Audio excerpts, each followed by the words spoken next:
Hello, everyone, and welcome to another Come Let Us Reason Together podcast. Today, we'll bring you a recording where I'm once again in the studio with the guys from apologetics.com, and we're tackling Chapter 6 in Carl Trueman's book, The Rise and Triumph of the Modern Self, entitled Sigmund Freud, Civilization and Sex. Now, it's no surprise that we live in a sex-saturated culture. In fact, sex has really permeated all aspects of our understanding of ourselves. It seems to be the primary way people define their sense of happiness and even who they are as human beings. This is something that's rather shocking and has deviated from the historic understanding of what civilization is. People have tried to distance themselves from merely their basic appetites and sought to extol reason and the virtues as the highest goods for humanity. So I hope you enjoyed this podcast. Sit back and listen to Sigmund Freud, Civilization, and the Search for Sex. Well,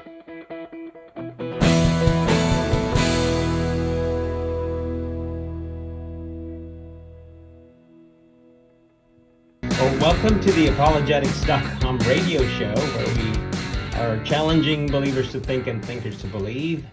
I'm Harry Edwards, your host for the evening. Joining me in the studio are Lenny Esposito and Dr. Jacob Daniel.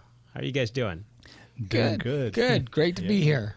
I know we're experiencing some technical difficulties, but I trust that you are hearing our voices over the air. We're live right now, and we are going to be discussing Chapter 6 now of Carl Trueman's book, The Rise and Triumph of the Modern Self.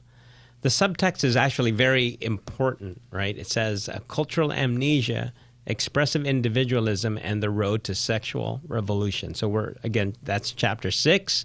Chapter title on that is Sigmund Freud, Civilization and Sex. So there's going to be a lot of sex tonight in our talks because we're talking about Sigmund Freud. Now, before we get into that, I want to know how you guys are doing. First of all, happy post Thanksgiving? Yes. Is that a thing? Thanksgiving, yeah. It was a great time, yeah. Yeah, lots to be thankful for. Yes. Did you guys spend it with family, friends? With friends, yeah. Yeah. We were with one of our church members, and they invited us, had a wonderful time. And with regards to ministry, just finished our conference, the Bounson Conference last week. And that went really well. I spoke on the topic of resisting the war on the whole household. And I kind of touched on a little bit in terms of like how the whole sexual revolution is basically misleading the younger generation and thereby dismantling the whole household. Yeah. So we are going to be talking about that for today's sure. topic. Now, I was sharing with you guys a while ago, I did not know until reading Trueman here. We all know about Freud, Sigmund Freud, a popular historical figure, thinker like Darwin and Marx and, some of the thinkers that we've been talking about, but I didn't know he was really into sex. That was like his whole project.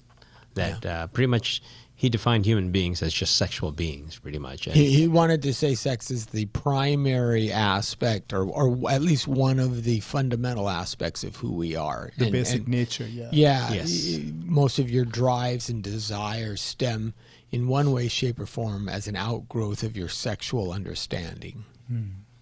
So, before we get into that whole discussion, though, I want to make sure that we are understanding how we get to Freud.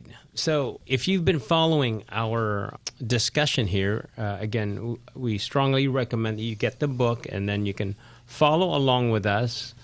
We're already, Chapter 6, so hopefully you guys catch the chapters 1 to 5. You can look at it on our website, www.apologetics.com, and you'll find our archive shows on that, on Trueman's book. Again, we recommend it.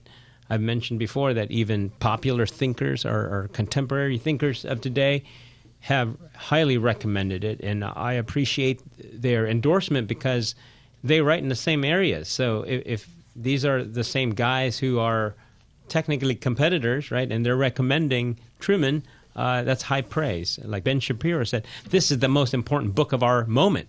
That's huge. Rod Dreher, who I think we all should read, he said, this is without question one of the most important religious books of the decade. So I have never recommended a book more than this one. No. I've mentioned this, and not just that, with much of the ministry that I've been doing, it connects with a lot of thoughts that I've been sharing with the churches. So I highly recommend it. I had struggled to synthesize the ideas of how did we go from a traditional understanding of family, a traditional understanding of how life works, traditional understanding of who human beings are, to where we are at today, where the only thing that's true is inner feelings and everything else is up for grabs. And Truman, I think, does it beautifully, and he does it by synthesizing some pretty significant thinkers who came before him, right? So Alistair McIntyre, Charles Taylor, and Philip Reif. Right. So those pulling those three guys together and creating a narrative really, I thought, was helpful. Yes, absolutely. And there's like the Reader's Digest version of this, right? What's right. it called? Strange New Worlds. Yes, there you go. So if this is a little bit too philosophical for you guys, for our listeners, go ahead and pick the other book as well. Maybe read them side by side. Yeah, and I would even recommend, it doesn't matter whether you're a parent, you're a church leader, youth leader, you really want to understand where we are as a culture, at least get an analysis of how did we come to where we are. This is the book to pick up.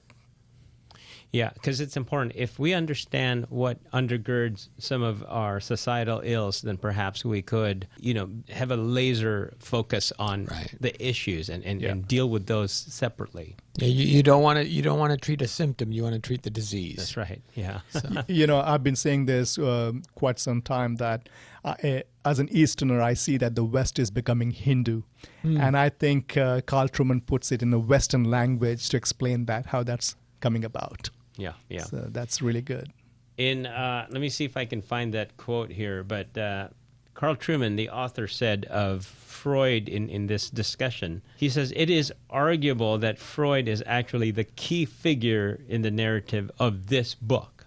So again, if you're a Christian, especially if you're a Christian leader, you want to understand what's going on in your organization, in your churches. And I was mentioning a while ago, Jacob, that I feel like the church is bewildered. I think that's the word that best describes the church right now. They know something's wrong, but they're not quite sure. They can't put their finger on it. They know it's bad, but they don't know how it's bad. Or even what to do about it. Exactly, what to do about it. So again, getting a book like this will be super, super helpful on so many levels. And let me add what I was sharing to you, Harry.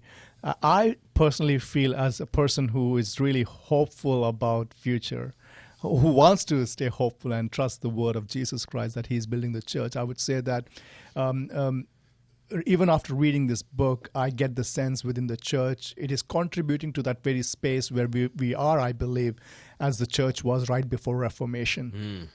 So I think it motivates us to really understand where we are and come together as a church and really fight the good fight, knowing what we are fighting. Right. And this book will help us to do that. And also, I think this is the moment where churches need to appreciate history. Yeah. Like, what's valuable about history is not just so much the facts, but it's like we want to avoid the mistakes of the past, right? So really, even Ecclesiastes tells us there's really nothing new under the sun. So we shouldn't be shocked by some of these new ideas. It just gets repackaged, gets recirculated, but it's old stuff, Nothing new, nothing to be alarmed. And so, again, Carl Truman does a good job. I do want to, before we get into Freud, I just want to set it up a little bit, and you guys can just add here. I think he touches on the major thinkers that build upon all of the ideas that lead to this new sexual revolution we're in. When I say the sexual revolution, we're talking about like normalizing homosexuality, transgenderism, and all of those kinds of things. It's part of the social imaginary. In other words, no one is shocked right now that you might have a good friend that is homosexual. That's nothing nowadays. That's nothing. You don't bat an eye anymore. Or that you know, the whole expression of a woman trapped inside a man's body, that type of thing. You know, those are, we don't even think twice about it when we hear those phrases. So some of the major thinkers, so Truman does a good job of starting with the Enlightenment. So there's a quest for truth, a quest for certainty, but somehow we got disillusioned by that. Maybe it was too far, too great a project, and as the story goes, it disappointed many, and they began to question reality, and so we have enter Nietzsche, right? I mean, at some point when we couldn't be certain about God's existence, and perhaps maybe God doesn't exist. And so the nice thing about Nietzsche is he forces us to face the consequences of killing God. And what I appreciate about his writings is you just feel that raw emotion, right? I mean, he doesn't want God to be dead, but because we have sort of killed God, then how do we now deal with morality and goodness and beauty and all of those kinds of things? And the main conclusion is that we have to be our own gods now, or else things will literally just fall apart, right? And then you go to Marx's ideas of class struggle. So every issue that you face is an economic, it has its roots in the economy and different class struggles. The poor remain poor, and there's the oppressed and the oppressor. But then we get to Darwin, and I really think, and everybody seems to know, you know, familiar with Darwin's ideas, right? And but I think he does the best job of removing teleology, kind of like the thing that we were created to be as human beings. He removed that idea. He eliminated human exceptionalism, and he provided scientific support for those views. Yeah. So why does it matter if we're behaving badly, right? What does it matter? It's part of our humanity. There's nothing special. We're just like animals, apparently, right? We're just on a higher order. That's right. So biblically, we've always maintained that we are a difference of kind, not a difference of degree. Where man is captured in God's image, made in God's image, has dominion over the creation. And again, it's interesting to think about the very first sin wasn't the biting of the apple, per se. It was listening to the snake.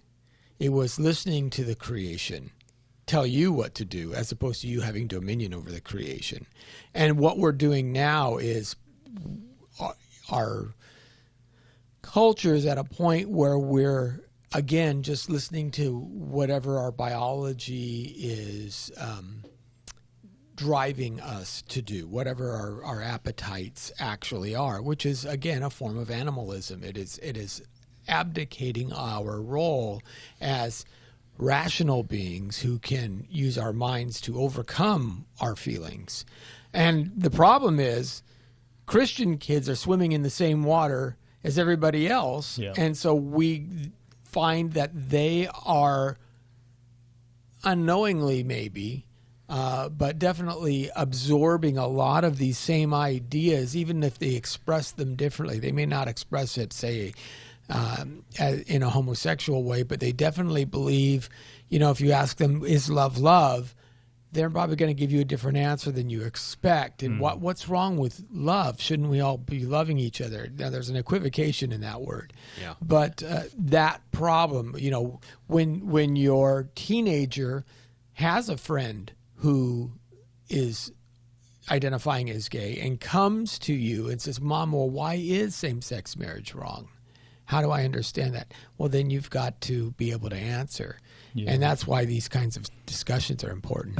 And I think you touched on something very interesting. We should know that we all are breathing the same air, right? And therefore it is so important and necessary for us to be understanding these ideas and how impacting it is, as you were saying, with regards to our children. And we also need to understand that this is not directly from the book, but if we look at these ideas and they kind of like connecting with each other, in different domains, the scientific world, the political world, the psychological self, and everything, right, coming together. These ideas that have evil consequences, it's trying to have dominion over all these domains. Yes. Whereas we as Christians sometimes think in terms of like being fragmented. We limit our ethics only and our ideas only within the four walls of the church. I think there's a danger in that. We have to definitely go beyond that and declare the lordship of Christ over all domains, all spheres, including the politics and the scientific world and everything that we do in terms of being cultural beings. Yeah, absolutely.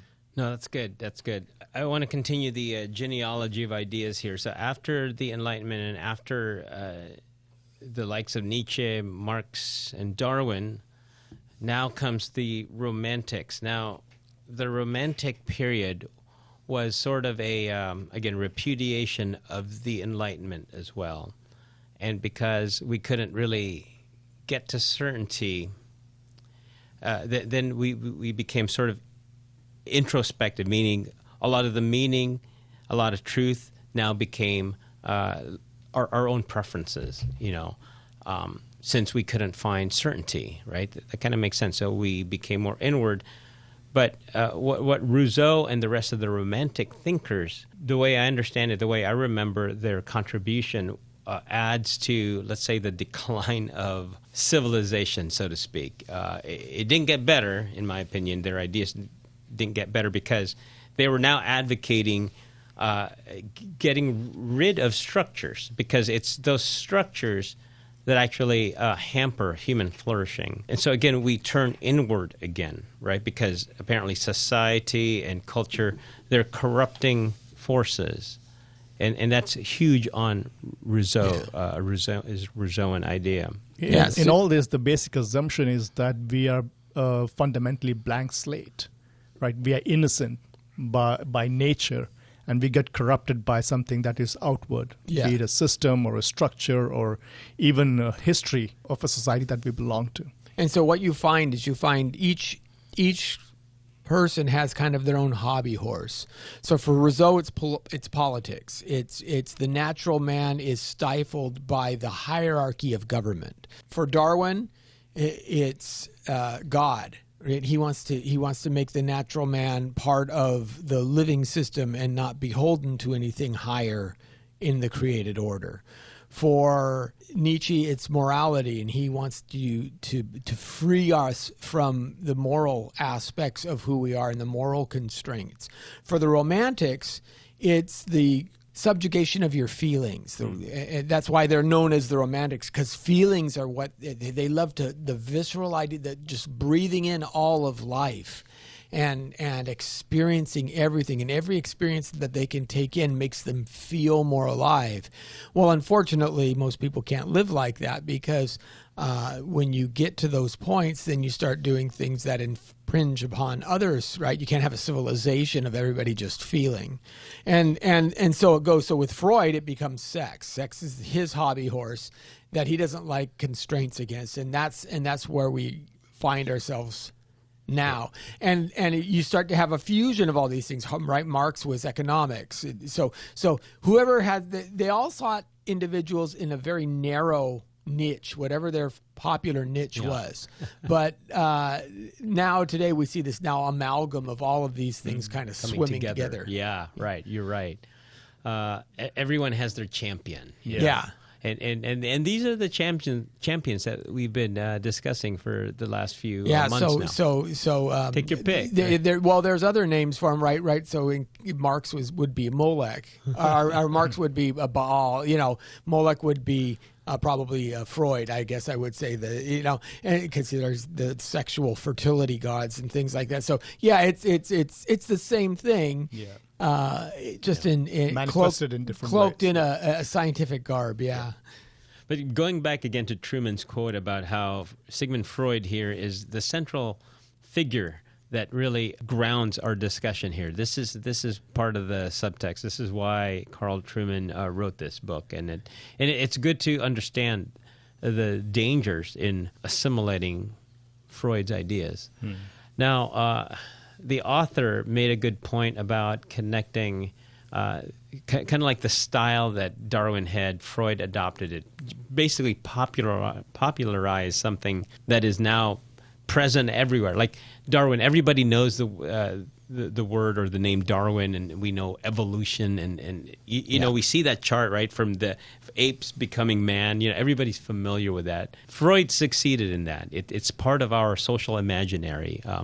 We use terms like psychoanalysis, right? The patient on the couch, you know, like, tell me what happened when you were 7 years old, right? I mean, that's your typical Freudian experience. Or in our subconscious, right? We throw that around so freely, as if it's a thing, and we believe it, right? Yeah.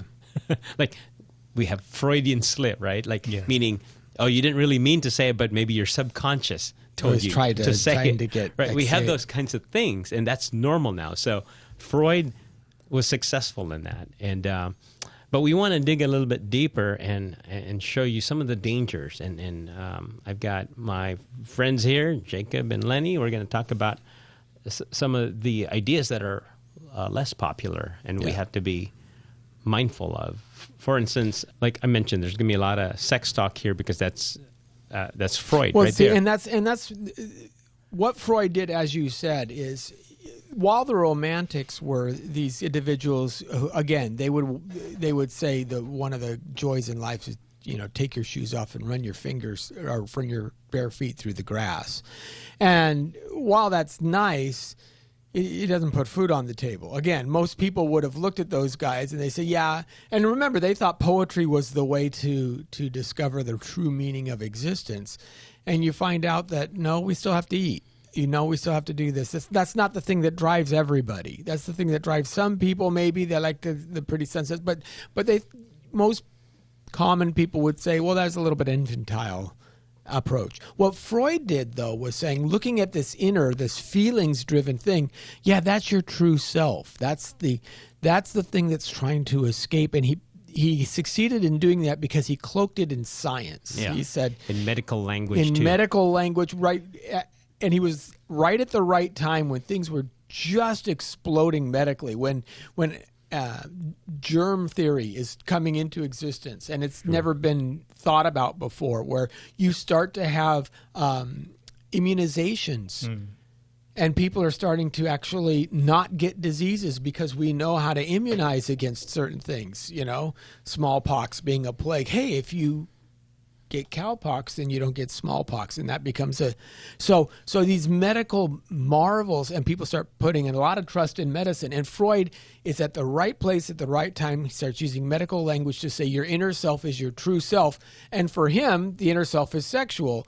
And of course, everybody who's an adult feels those sexual pulls, right? It's a biological urge, like hunger would be. It's universal, and so of course they're all going to say, well, yeah, I can feel that too. And a good portion of them will also say, well, if you're going to give me an excuse, then I'm going to take it. And so that's why Freud is so much more successful than others. Now, if you talk about his specific ideology, his specific Freudian psychoanalysis scheme, nobody does that anymore. And nobody believes. So, you know, you have the 5 developmental phases that we talk about. He says even brand new infants are sexualized. So you have the oral phase, and again, sucking at a mother's breast, right? So he immediately so all puts satisfaction is through the mouth. Yeah, but he immediately puts it in a sexual term, Right. Because it's like, and it reminds me of the thing in C.S. Lewis where the Pilgrim's Regress, where the ogre says, you know, you eat excrement because it's what expelled out of a chicken, right? You eat the eggs, and that's an expelled. And the pilgrim says, you lie, sir, because that's not what the egg is for. So it's like Freud saying this is sexual, right? The baby sucking at the mother's breast is. Yeah. No, it's not. It's just what the baby's for. It's for food. So it's the same idea, and I think Freud is. And since you mentioned that, go ahead and do you know the stages of okay. human? Yeah. So you have you start with oral. Oral, then you go to anal, and when children learn to control their bowels, and you're a good boy for doing that. They get pleasure from that. Then you go into the phallic stage where you discover your genitals, maybe explore them for the first time. Latent stage, there's a point where you just 7 to 11 or 12 where you're not doing anything, and then you hit puberty and you become sexually aware in the genital stage. Right. So those are the 5 stages. Wait, you said 5 stages? Yeah. Okay. Are we going to break Yeah. pretty soon? We're- Okay. we're breaking. Well, you've been listening to Apologetics.com radio, where we challenge believers to think and thinkers to believe. We have been discussing Chapter 6 of Carl Trueman's book, The Rise and Triumph of the Modern Self. We will be right back after a few messages. So welcome back to the Apologetics.com radio show, where we challenge believers to think and thinkers to believe. This is the second half hour, and we have been talking about Chapter 6 of Carl Trueman's book, The Rise and Triumph of the Modern Self. Chapter 6 is all about Freud, all right, and his ideas, and how his ideas have contributed a lot to our, I want to say, what's going on in culture and society today, especially in the West. And before we took a break, we talked about did you say the 5 stages? Yeah. I counted. There's the oral. The oral, anal, phallic, latent. Latent. Yes. That's from about 7 to 11, where basically you have most childhood play. Freud would say that there is some no motivation for sexual activity. or there's subliminal absorption of the adult's rules for sexual morality that are happening. So sexuality is being suppressed at that stage. And then once you hit puberty, of course, then sexual desires reemerge and are trying to be expressed, but it's being constrained because of the absorption of these ideas from previous stages. And it seems like for Freud, the teleology of human beings is sex. That's the end. So as we develop as human beings, and again, it's very Darwinian in that sense, right? What's the Darwinian goal is to reproduce, to spread your genes. That's the true. most successful species spreads his genes. Well, Freud takes that and then mixes it with the pleasure idea of sex, and so that's where it becomes, this must be scientific. Mm-hmm. Right. And the interesting thing that Carl Trueman pointed out too, which I think is important for us to note, is because they've taken, they've just made, let's say, the act of sex very mechanistic, very Darwinian, let's say, very just limited to biology. Any form of what we might call as, let's say, sin, let's just call it that, is not sin in a Freudian sense. It's self-abuse, right? Again, you were talking, Lenny, about how we euphemisms for all of these things. So instead of masturbation as sin, it's still bad, apparently, but it's called self-abuse. And so you treat it like as a medical condition, not a moral thing. So and the then church no longer has any say to that. Right. But it's right. the medical community. It becomes a medical. In other words, if you're over fixated, and there's a qualification that, because Freud wouldn't necessarily say that masturbation is wrong at all. He just says that if you're over fixated on it, then you're not expressing yourself fully as a sexual being. Right. And that's the problem. And it's interesting. People said one of the things that Freud actually did was he was the one that would purge the idea of perversion. To say something is a perversion, it means that a perversion is a deviation from what it should be, right? Mm-hmm. If you pervert someone's words, it means you're taking their words and you're twisting them so they mean something different than what the person originally intended. So with sex, there were ways that you would approach sex that were appropriate, that reflected what nature would have, but then there were ways that you would do it that were considered perversions. Homosexuality would be considered one of those in the 1880s, let's say. And Freud tried to eliminate that stigma. So help me understand this. I feel like Freud, again, forming his stages of human sexual development, had the phallic stage, and again, discovering our sexual organs, and yet apparently certain things are just perversions of it, even though apparently it's part of sexual development. That's where I'm a little confused with Freud. Well, again, yeah. So he would, but even here, the phallic stage, I don't think anybody actually holds this anymore, because it's like it's an anecdotal. This is the frustration with these guys. It's very anecdotal. Do kids discover that they have genitals at some point? Well, yeah. I mean that happens, and maybe there's what you call frottage or rubbing or things like that. But it's not like Johnny never comes out of Johnny's 3 years old and he never comes out of his room anymore. That's not what kids are about. That's not their driving instinct. Any 3-year-old, that's not where he's focused. I mean, they may take their clothes off because they feel free, but it's not sexually driven. It's just understanding your world around you. And Freud just reinterprets it, and he interprets it in that way because he's trying to prove his point. You mentioned the word fixation. Yeah. Would you say that our culture right now is fixated on those things? Oh, absolutely. Exactly. Absolutely. I don't think that, I mean, you can't do anything because we say that sex is our identity. Yeah. It is who we are. It is who we are as opposed to what we do. What we do. And it's like, I live a gay lifestyle, or I live, right, you're cis or heteronormative. And ideas that we would have never talked about in public before are now put on our T-shirts. and people are getting shut out of the World Cup soccer matches because they want to show on their T-shirts what their sexual proclivities are. And the progression is something like this. If you see people who are identifying in a certain way, it's not only that they are seeking affirmation. So it's not just in terms of the realization of that identity in our culture, which happens through various means and mediums, but it's also the affirmation of it, that it's something that one needs to affirm, right? Because it is now about an object of their own identity. So if you do not affirm it, basically you attack the very individual and their identity itself. And that's where I think it gets really dangerous in terms of being fixated. So it's not something, as you said, we do. It's something we are. And that could lead people to various versions of sexuality, right? Because there's no standard by which we are putting any constraints around sexuality. There are no more constraints. So you have to add, you have to add plus sign at the end of, because plus would mean anything. Anything else. Anything else. Just because we were running out of letters. Yeah.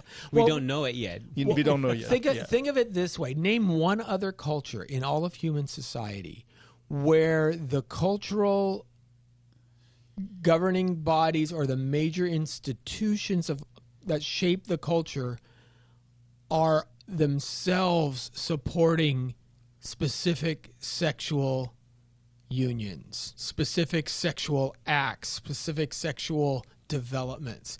Here, I mean, we just came through October. Everybody changed their logos on their corporate brands, right? U.S. Soccer is putting rainbows on it, and we have the Navy and the Army and the White House is bathing itself in rainbow colors. Name any other culture in all of human history where sex is considered so central to its constituency that we have to trumpet, go out there and be sexual in this way. I think it has a certain kind of power because it captures not just your body but also your emotions and your feelings, and it brings you to a place of pleasure that I think Freud is kind of touching on, that captures, it centers you to a place. And I think without any constraints, then you would want to actually reach to that point of attaining that pleasure by being the center, right, in itself. Well, Freud hits on major, important, high-level values, like, for instance, love, apparently, right? In one of his articles, he actually calls love, but it's genital pleasure. Yes, that's how he defines it. Experience of satisfaction. He calls that love, right? But it's sex. So that's interesting, right? So 1984, Aldous Huxley, in that book, there are two things that the world controllers use to keep the masses in line. The first is soma, which is a drug that kind of makes you feel good and drives you pleasure. The second is sex. Now, they don't ever use sex for procreation. They have breeding facilities that create genetic clones of each other. Matter of fact, there are a few natural people living out in tribes who have birth the natural way, and they're considered savages. They're the ones who are savages. You have a child passing through a woman's birth canal. That's savage. Savage. And it's an interesting juxtaposition because sex is what you're supposed to do, free, unhindered, just pickups.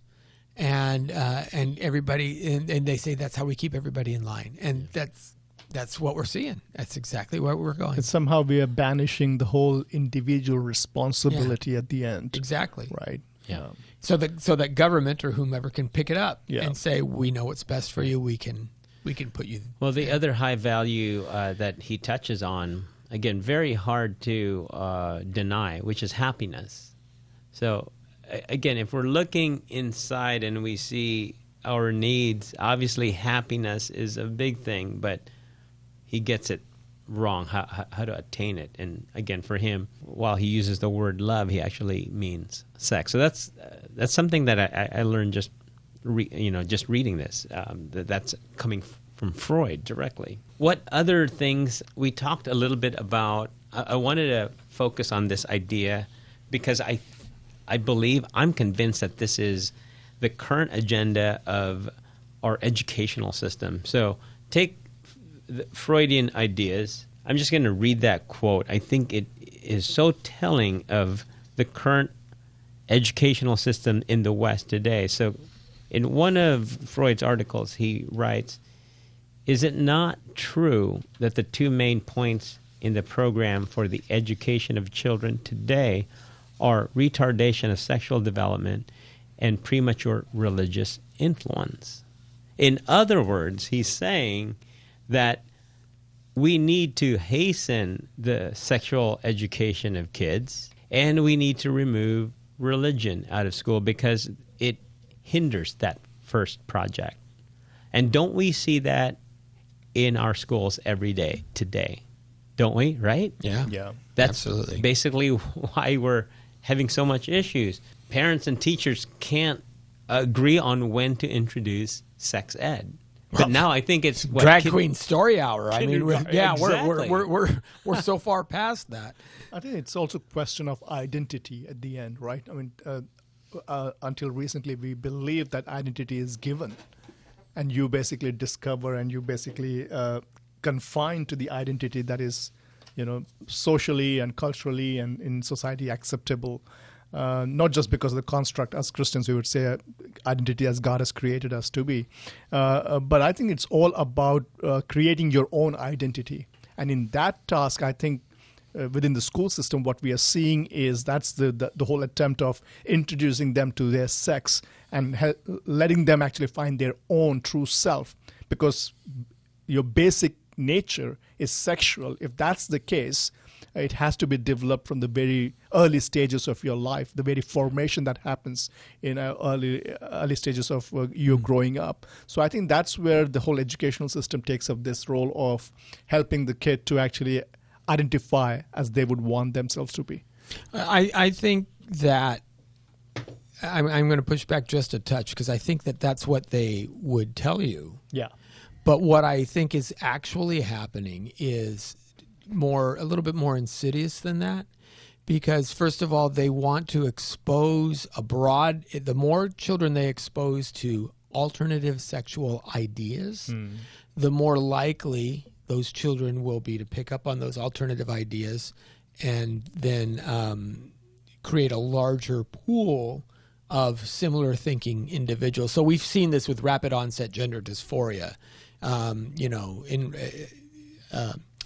Schreier's book talks about this irreversible damage and things of that nature. But beyond that, there's a long history, especially within the homosexual community, an attraction to younger, and this goes all the way back to the Greeks, right? You used to have the older man have some kind of a homosexual liaison with a younger man because younger boys tend to be a little bit more effeminate in their shape, and so there's that aspect that's happening kind of under the radar as well, and it's sad, but it's dangerous. So I think Basically, it's grooming. But every group always wants to replicate themselves, right? So when you have a family and you want to have children, that's a natural outgrowth. When you're homosexual, how do you replicate your sex?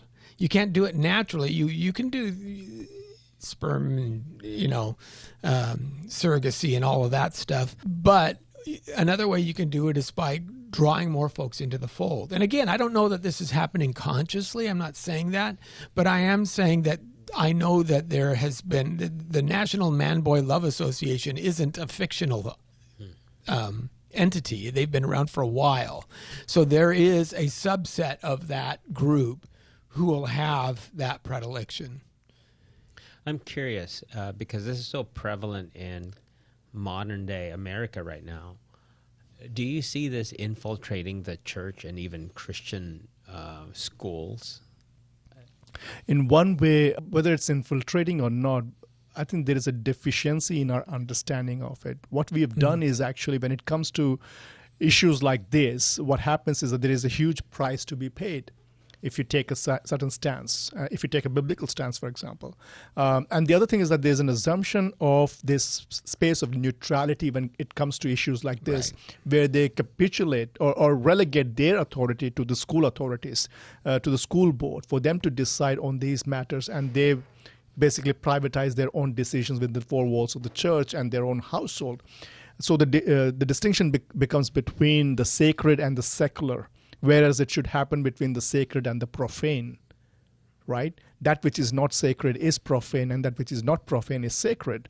And so in that regard, when it comes to issues like this, I think, is it coming within the church? I think so. In a similar pace. It's a big issue within the church right now, and sadly, not every church leader is prepared to engage with these issues. And in so doing, because you don't want to create any kind of rift, you don't want to create any kind of, because this will create rift. It's a serious matter. Usually what we do is actually we put this under the rug and we don't bring it up to even discuss or prepare our congregations to engage with. Do you have any specifics, examples of that? Sure. How about the many different battles that are going on, say, within Anglicanism, within Methodism, about the church's long-standing commitment to natural marriage versus pastors who want to perform same-sex unions. Yeah. And you have church splits starting to happen. You have actually even denominational divisions happening over that issue directly. Beyond that, you have individuals who are even, let's take in the subset of evangelicalism. Okay, let's not talk about necessarily groups that maybe would be considered mainline or progressive, but let's talk about even within evangelicalism, you have a distinction going on and an argument between groups who are some are saying, well, drag queen story hour, we live in a pluralistic society, we shouldn't outlaw it. We shouldn't, as Christians, stand against that as a governmental faction, or you can't say you're not a Christian if you don't stand against this. We have to live and let live, right? So David French is the primary example that we're talking about here, and others are coming against him and saying, and then they go off and say, well, he's not a Christian. I think that's an overreaction as well. I don't think you can do that, and I think you have to listen to arguments on both sides. But ultimately, I love Jacob's distinction of the sacred versus the profane, because I don't think we draw those distinctions in that. We don't characterize them in that way.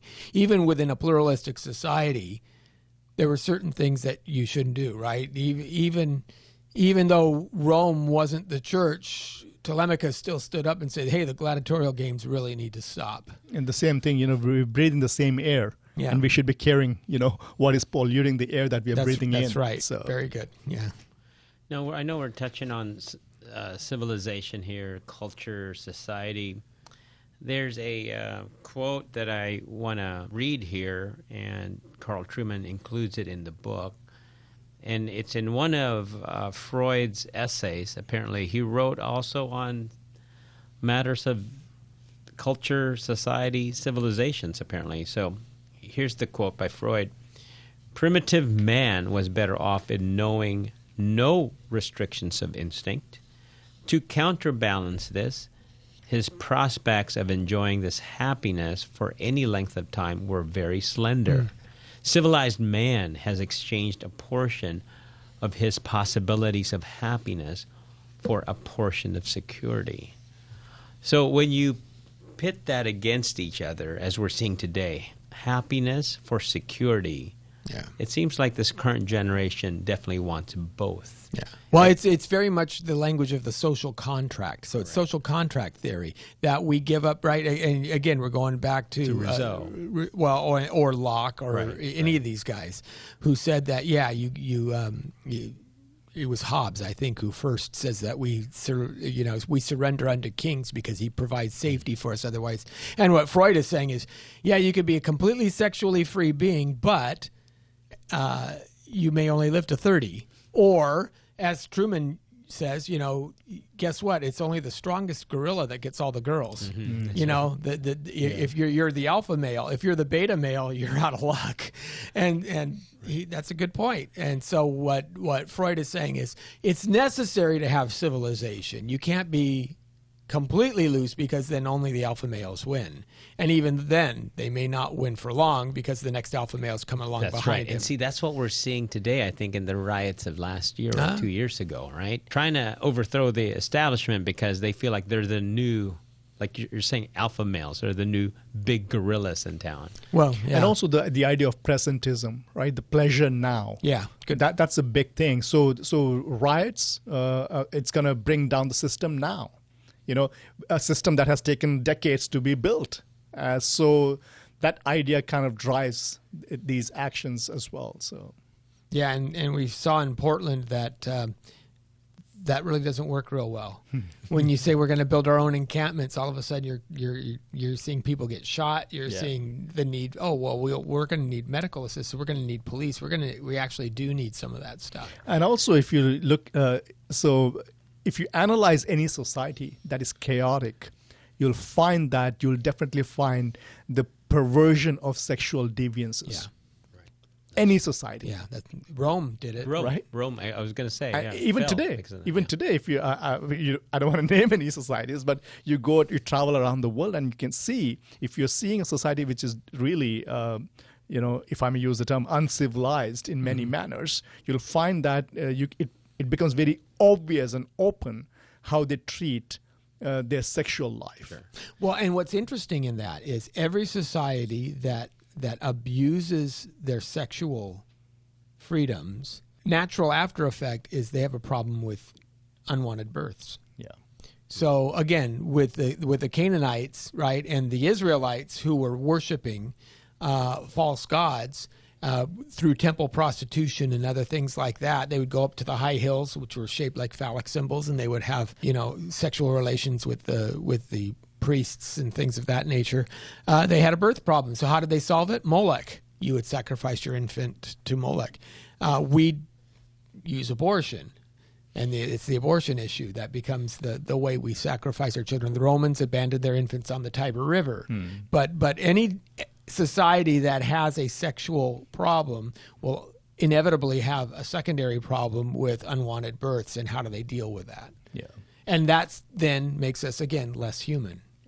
And at the end, it never becomes a matter of sin. It always becomes a matter of limitations. Right. You don't have certain, Right. you don't have certain availability to the pills or contraceptions and all those. Right. That's creating these, people entering it's into. It's always a negotiation of the best benefits one can get. Yeah. You don't want to lose any benefits. So I know we have like just 5 minutes left, and we keep going for another hour, but Freud had a lot to say about religion, specifically Christianity, obviously. And we get famous phrases like wish fulfillment, right? So that's where we get that idea that Christianity is just wishful thinking. What are some of your thoughts on that? What have you gathered from Freud in terms of his attack on Christianity or traditional Christian values? Well, I do like the fact that Truman points out that this is the one area where Freud kind of loses his cool. He is vehemently anti. He's an atheist, Right. So he's coming from that perspective. He has to, because he wants to say all of this is biological, medical. Your internal drives are just like the dog who comes up and humps your leg. Same idea, but. If there's a God, then Freud's wrong. Just full stop. And so he doesn't even try and cloak his disdain for God and Christianity. He actually does come right out and say it pretty vocally. Yeah. Yeah, he says that religion is infantile. It's just immaturity, and you're neurotic if you believe in God. Yeah, I think if we're going to give into Freudian understanding of our being, we will lose many good things that has built flourishing societies. One of the basic things that'll be under attack will be the whole idea of marriage. That's why I would say it is so important to define what marriage is from a biblical perspective, and making a defense for it in our society. I think these perversion that we are seeing with regards to the sexual expression and everything in our society is basically dismantle that very institution that God has set up, a holy institution that calls for lifelong commitment between two people, male and female, as the scripture describes it, and to keep it holy. Yeah. And I think the Freudian understanding of sexuality doesn't offer any kind of solution, and that's what they can't come up with one. They can propose, which I believe Freud is in terms of like scientific, solution to it eventually. But there is no ultimate solution for it. But the scripture provides one, which is that it calls it holy, and it calls us to abide by the beautiful constraints that the Lord puts around sexuality that maintains procreation and pleasure together.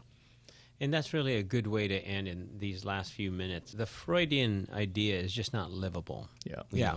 And like you were saying, Jacob, that hopefully we are in the beginning stages of a reformation, because we see how a lot of these ideas brought upon by the likes of Nietzsche, Marx, Darwin, Rousseau, now Freud, just is opposite of human flourishing.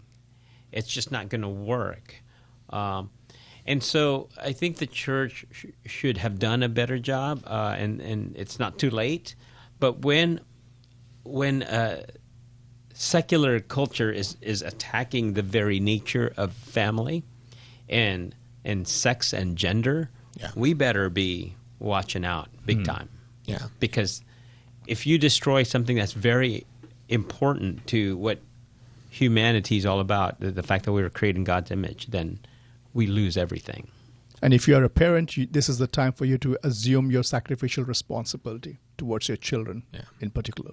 I want to end on this one right here. I want your thoughts on this. What would be an alternative to this? So if happiness is something that God wants for us, I think he does. Not the name it, claim it type prosperity gospel, right? But it's being connected to him is where we find true happiness. What can we offer the seeker in this? So if all of these ideas leading up to Freud really don't work, where do we find happiness? I think you got to, and I try to use the word joy sometimes. Happiness is like, okay, I've gone on this roller coaster. It's 2 minutes now, I'm done. But joy is something different, something lasting. There's a satisfaction to all of life. Even in the dark times, you can have a joy. You can hold on to a joy of life. And I think, wow, wouldn't that be great to have joy even in the dark times? And I think sexual expression is a gift from God, and when it fulfills the telos, the goal that the maker has set for it, I think when we do that, we enter into that realm of joy, absolutely, true joy, and that Christ offers. And that's what we should family, be aiming right? at. That's what Exactly. Thanksgiving was about. It was no greater joy than to be around you. Yes. I mean, First or Second Thessalonians tells us to rejoice always, right? Yes. And in the spirit of thanksgiving, that same passage tells us to give thanks for everything, for this is God's will for us in Christ Jesus.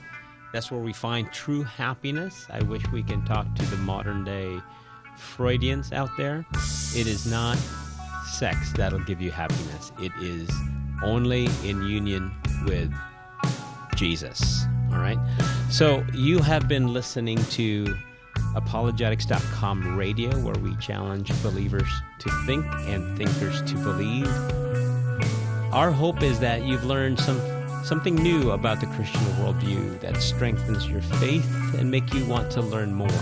So special thanks to my panel, Jacob and Lenny, and to our behind-the-scenes sound engineer back there who makes everything work for us. Special thank you to you, our listeners. You make this show possible. Until next time, good night.